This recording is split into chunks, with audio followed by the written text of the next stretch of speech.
Sa huling sona ni Pangulong Ferdinand Bongbong Marcos Jr. taong 2024 kanyang diniklara at pinangako ang kasiguraduhan ng food security at mas mapababa pa ang mga presyo ng mga bilihin.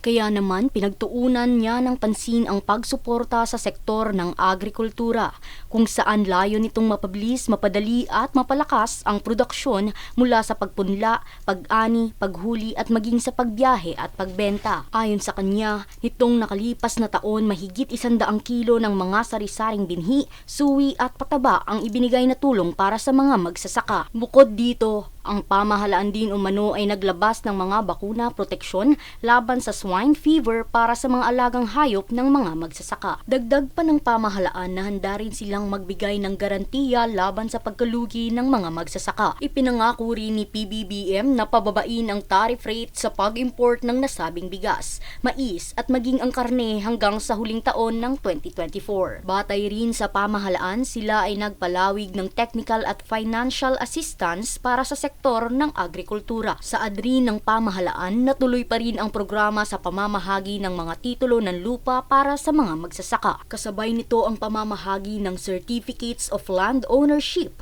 at Certificates of Condonation na layong ipawalang bisa ang mahigit 57 bilyong pisong utang sa 600,000 benepisyaryo. Sa adrin ng Pangulo na patuloy ang pagkukumpuni ng mga irigasyon sa bansa. Sa kasalukuyan, natapos ngayong taon ang 1,200 kilometrong farm-to-farm market road. Nung nakaraang taon din umano, ayon kay PBBM, nagsupply sila ng patubig sa halos 45,000 ektarya sa mga bagong lupain. Tulad na lamang ng mga natapos na proyekto na Malitubog Maridagaw Irrigation Project na umabot ng 10,000 ektarya. Sa pamamagitan nito, naisakatuparan ang pagbaba ng presyo ng mga pagkain, partikular na ang mataas na presyo ng bigas, kung saan nakatulong ang paggamit ng teknolohiya at paglaan ng malaking budget sa patubig. Bukod dito, papalawakin at gagawin din umanong permanente ang Kadiwa Store sa bansa para may akses ang mga Pilipino sa abot kayang presyo ng mga bilihin. Sa kabilang bahagi naman sa usaping pangingisda,